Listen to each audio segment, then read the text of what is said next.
बेवकूफ इंसान को सलाह देने से हमारा ही वक्त खराब होता है, उनका कुछ नहीं बिगड़ता। नमस्कार दोस्तों, एक बार फिर से स्वागत है आपका हमारे YouTube चैनल अद्भुत गाथा पर। जिसने भी ये 4 बातें सीख ली वो जिंदगी में कभी दुखी नहीं रहेगा। दोस्तों, आज की कथा बड़ी ही ज्ञानवर्धक है। इसमें बड़ी ही कीमती बातें बताई गई है जो आपके जीवन में बहुत काम आएगी। तो दोस्तों, क्या है वह ज्ञानवर्धक बातें?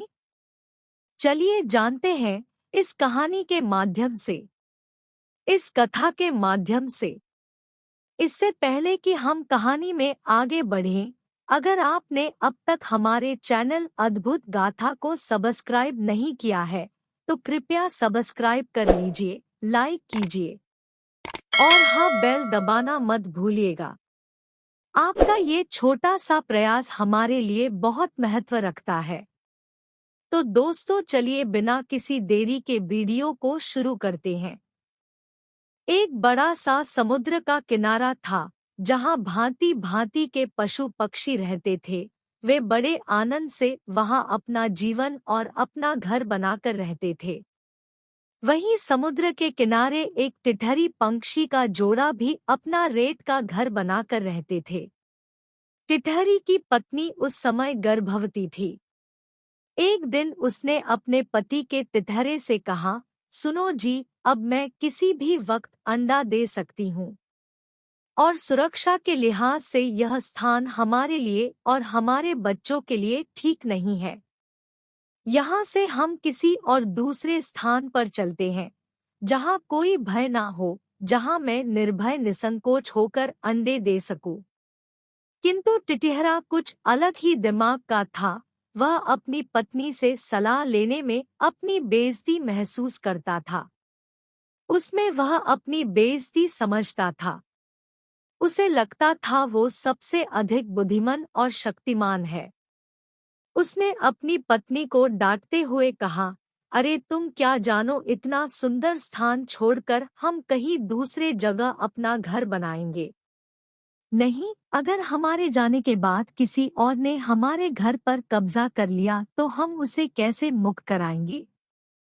आखिर ये हमारा घर है और अपना घर स्वर्ग से भी सुंदर होता है। तितहरे की बात सुनकर टिटहरी कहने लगी, ये हमारा घर है, लेकिन ये तो देखिए हमारा घर कहाँ पर है। समुद्र का किनारा है, यहाँ हर रोज समुद्र की लहरें उठती है, हमारे घर तक चढ़कर आती है। किसी दिन लहरें तीव्र गति से आएंगी तो उस दिन हमारे घर को भी बहा ले जाएगी। कहीं हमारे बच्चे के साथ कोई अनहोनी ना हो जाए। हे स्वामी, मेरी बात मानिए और कहीं और चलिए। वो कहते हैं ना, बुद्धिमान पुरुष विपत्ति को पहले से ही भांप कर काम करता है।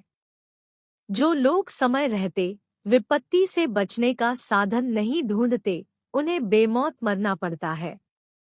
शत्रु, कर्जा, अग्नि, बीमारी, इन चारों को जो समय रहते नहीं दबा पाया या उससे अपना समाधान नहीं करता, वो उसके प्रबल होने पर उसके ही हाथों मारा जाता है। वैसे ही नदी किनारे खड़े वृक्ष का जीवन कभी लंबा नहीं समझना चाहिए। किसी दिन बाढ़ उसे बहा ले जाएगी। ठीक उसी प्रकार हम भी समुद्र के किनारे बसे हैं। समुद्र की ऊंची ऊंची लहरें हाथी तक को बहा ले जाती है तो हम फिर तो तुच्छ प्राणी है। बाद में रोने से अच्छा है पहले ही कुछ कष्ट कर लिया जाए। पत्नी की अपनी बातें सुनने के बाद भी वो तितहरा हंसता हुआ बोला, हे प्रिय, तुम क्या चिंता करती हो? तुम बाकी सब छोड़कर बस अंडे दो। तुम जानती हो, जो मनुष्य योग आयोग का निर्णय करने का शक्ति रखता है, शत्रु को पराजित करने का युक्ति जानता है, वो कभी संकट में पड़ने पर भी दुखी नहीं होता। बुद्धिमान के लिए कोई काम कठिन नहीं होता। मेहनती व्यक्ति के लिए कोई लक्ष्य दूर नहीं होता। बुद्धिमान के लिए कोई जगह विदेश नहीं होता और मीठे बोलने वालों के लिए कोई पराया नहीं होता। और रही बात समुद्र की, तो उसमें इतनी हिम्मत कहाँ कि वो हमारे बच्चों को नुकसान पहुंचाने की भी सोचे। अगर उसने ऐसा किया तो मैं उसका सारा पानी सुखाकर उसका अस्तित्व ही मिटा दूंगा। अब टिटिहरी अपने पति की बात सुनकर अपने पति से कहती है, स्वामी ये कुछ छोटी मुंह और बड़ी बात नहीं हो गई।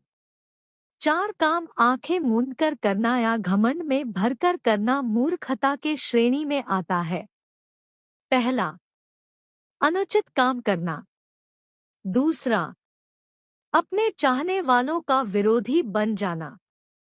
और तीसरा, शक्तिशाली से स्पर्धा करना या उससे लड़ना।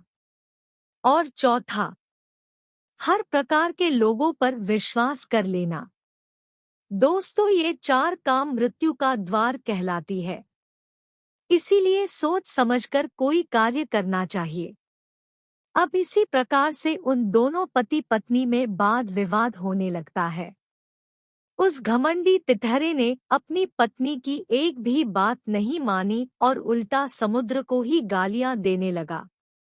और याद रखना दोस्तों, कायर आक्रमण और आलसी लोगों की पहचान होती है कि वे काम करके तो दिखाते कुछ नहीं, बस बातों से ही भय बनाए रखते हैं।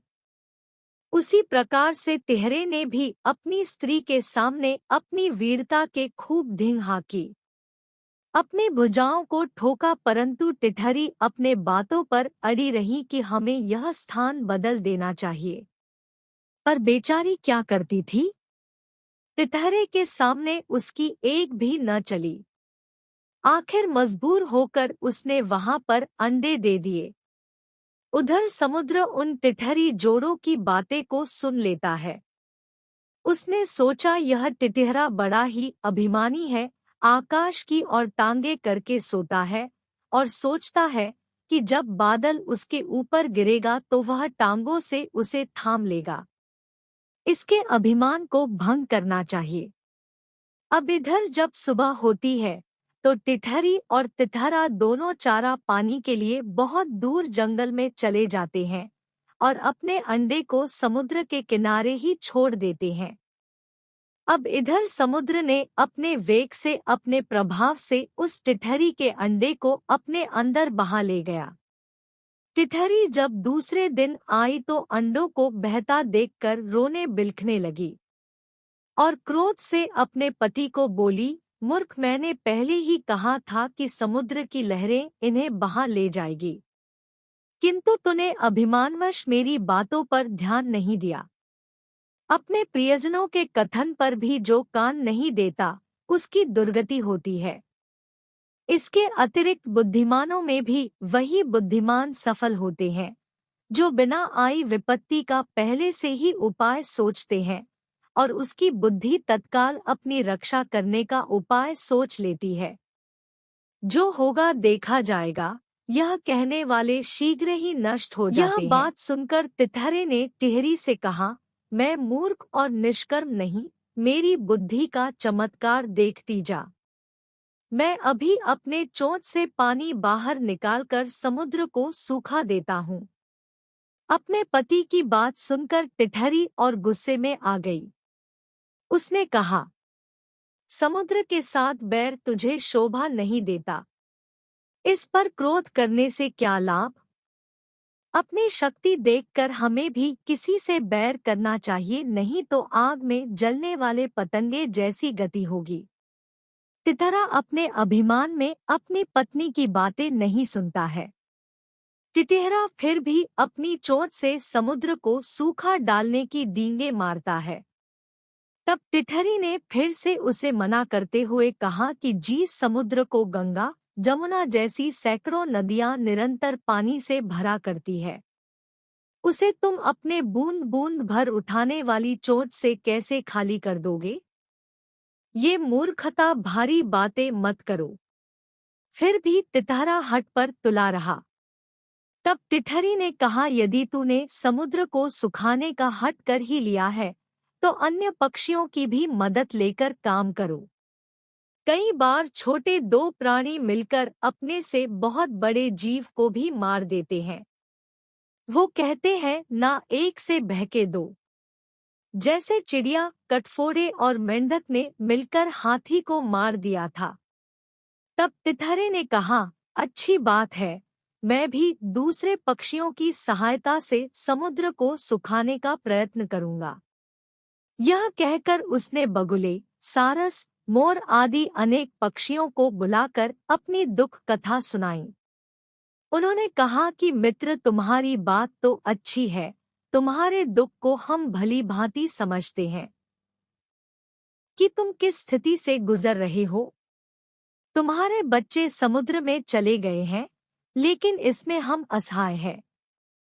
हम तुम्हारी मदद नहीं कर पाएंगे, किंतु हमारा मित्र गरुड़ अवश्य इस संबंध में तुम्हारी सहायता कर सकता है। तब सब पंछी मिलकर गरुड़ के पास जाकर रोने और चिल्लाने लगे। गरुड़ महाराज ने देखा कि उसके मित्रगण रो रहे हैं और चिल्ला रहे हैं। सारे पक्षी अपने गरुड़ महाराज से कहने लगे, आपके रहते हमारे पक्षी कुल पर समुद्र ने बड़ा ही अत्याचार कर दिया है। हम इसका बदला लेना चाहते हैं। आज उसने तितहरे के अंडे नष्ट कर दिए, कल वह दूसरे पक्षियों के अंडे को भी बहा ले जाएगा। इस अत्याचार की रोकथाम होनी चाहिए, अन्यथा संपूर्ण पक्षियों का नाश हो जाएगा। गरुड़ ने पक्षियों का रोना सुनकर उनकी सहायता करने का निश्चय किया। उसी समय उसके पास भगवान विष्णु का दूत आया। उस दूत द्वारा भगवान विष्णु ने उसे सवारी के लिए बुलाया था। गरुड़ ने दूत को क्रोधपूर्वक कहा कि वह भगवान विष्णु का कोई भी कार्य नहीं करेगा। उन्हें जाकर कह दो कि वह दूसरी सवारी का प्रबंध कर ले। दूत ने गरुड़ के क्रोध का कारण पूछा तो गरुड़ ने समुद्र के अत्याचार की कथा सुनाई। अब दूत ने गरुड़ की सारी बातें सुनी और भगवान विष्णु के पास जा पहुंचा। तब भगवान विष्णु ने दूत से पूछा, तुम अकेले क्यों आए हो? तुम्हारे साथ गरुड़ क्यों नहीं आया? तब उस दूत ने कहा, भगवान गरुड़ देव बहुत ज्यादा दुखी है, क्योंकि उनके पक्षी बिरादरी पर बहुत बड़ा संकट आ गया है। समुद्र ने उनके साथ घोर अन्याय किया है। टिटहरी के अंडे को समुद्र ने अपने अंदर बहा लिया है। इसी कारण सारे पक्षी बड़े दुखी हैं और इसी वजह से गरुड़ अपने कर्तव्यों का पालन करने के लिए, अपने जाति को बचाने के लिए अपने पंछी मित्रों का सहायता करने का निर्णय लिया है और वह बड़े ही क्रोध में है। वह समुद्र को सुखाना चाहता है। दूत के मुख से गरुड़ के क्रोध की कहानी सुनकर भगवान विष्णु स्वयं गरुड़ के घर गए। वहां पहुंचने पर गरुड़ ने भगवान विष्णु को प्रणाम किया और आदर पूर्वक विनम्र शब्दों में कहा, भगवान, आपके आश्रय का अभिमान करके समुद्र ने मेरे साथी पक्षियों के अंडों का अपहरण कर लिया है। इस तरह मुझे भी अपमानित किया है। मैं इस समुद्र से इस अपमान का बदला लेना चाहता हूँ। भगवान विष्णु बोले, गरुड़, तुम्हारा क्रोध जायज है। समुद्र को ऐसा काम नहीं करना चाहिए था। तुम्हारे यह बात तो बिल्कुल सत्य है। चलो, मैं अभी समुद्र से उस अंडे को वापस लेकर टिटहरी को दिलवा देता हूँ। उसके बाद हमें ऐरावती जाना है। अब इसके बाद भगवान विष्णु समुद्र के किनारे जा पहुँचे और भगवान विष्णु ने अपने धनुष पर आग्नेय बाण को चढ़ाकर समुद्र से कहा, दुष्ट, अभी उन सब अंडों को वापस कर दे, नहीं तो तुझे क्षण भर में सूखा दूंगा। भगवान विष्णु का क्रोध देखकर समुद्र कांप उठा। उसने भगवान विष्णु से कहा, हे प्रभु, आप मुझे ना सुखाए, मेरा अस्तित्व ना मिटाइए। मैं सहज अभी के अभी उन अंडों को टिटहरी को वापस करता हूँ।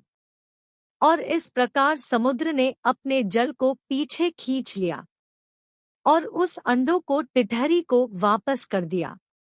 अब टिटहरी को अपना अंडा मिल चुका था। तब टिटहरी ने अपने पति तिहरे से कहा कि देखा तुमने, मैंने तुझे कितनी बार समझाया था कि यहाँ से हमें चलना चाहिए। यह जगह हमारे लिए सुरक्षित नहीं है, लेकिन तुमने मेरी बात नहीं मानी। जो व्यक्ति अपने पत्नी, गुरु या अपने माता पिता की बातें नहीं सुनता है, वह निश्चित ही किसी न किसी संकट में जरूर पड़ता है। और दूसरी बात कि जो व्यक्ति अपने ऊपर बड़ा ही अभिमान करता है, क्रोध करता है, घमंड करता है, उसका नाश होना एक ना एक दिन निश्चित होता है। तो हे स्वामी, मैं आशा करती हूँ आपको ये बातें समझ में आ गई होंगी। तो क्या अब हम हमारे बच्चे अंडे से निकलने के बाद यहाँ से चल सकते हैं? तितहरे को अपनी गलती और अपनी मूर्खता का एहसास हो चुका था। उसने अपनी पत्नी से विनम्रतापूर्वक कहा, है प्रिय, तुम्हारी बातें सत्य है। तुमने मुझे इतना समझाया, लेकिन मैंने तुम्हारी एक ना सुनी। मुझे आने वाली मुसीबत का पता था, फिर भी मैंने अपने औकात के बाहर अभिमान किया, घमंड किया और स्वयं ही मुसीबत को न्योता दिया। मैंने मुसीबत से पहले ही उसका उपाय नहीं निकाला। इसी कारण आज हमें इतना तकलीफ हुआ, इतना कष्टों का सामना करना पड़ा। मुझे क्षमा कर दो। तुमने मुझे मेरा गुरु बनकर सही सलाह दिया और मैंने तुम्हारे सलाह को नजरअंदाज किया।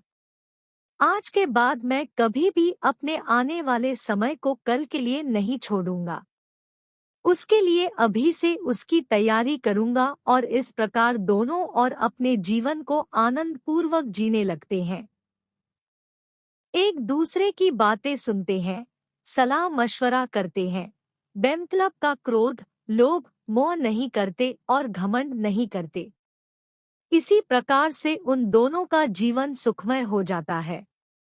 तो दोस्तों, इस कथा से हमें भी यही सीख मिलती है कि हमें कभी भी अवकाश से ज्यादा ढींग नहीं हाँकना चाहिए। मुसीबत आए उससे पहले ही ओर के लिए तैयार रहना चाहिए। और सबसे महत्वपूर्ण, अपनी सहभागी की बातों को नजरअंदाज नहीं करना चाहिए। सदैव स्वयं को ज्ञानी और दूसरों को मूर्ख समझना सबसे बड़ी मूर्खता है। उम्मीद करती हूँ आपको भी इस कहानी से बहुत सारी जानकारी मिली होगी और बहुत कुछ सीखने मिला होगा। आशा करते हैं आपको आज की वीडियो अत्यंत पसंद आई होगी। यदि इस कथा को कहते हुए मुझसे कोई त्रुटि हुई है, तो आप सबसे हाथ जोड़कर क्षमा प्रार्थी हूँ। यदि आपको हमारी वीडियो पसंद आई है, तो एक लाइक करें और कमेंट में ओम नामो भगवते वासुदेवाय अवश्य लिखिएगा। भगवान श्री हरि आप सभी का मंगल करें। इसी मनोकामना के साथ आज के लिए इतना ही। मिलते हैं अगली वीडियो में। तब तक के लिए नमस्कार।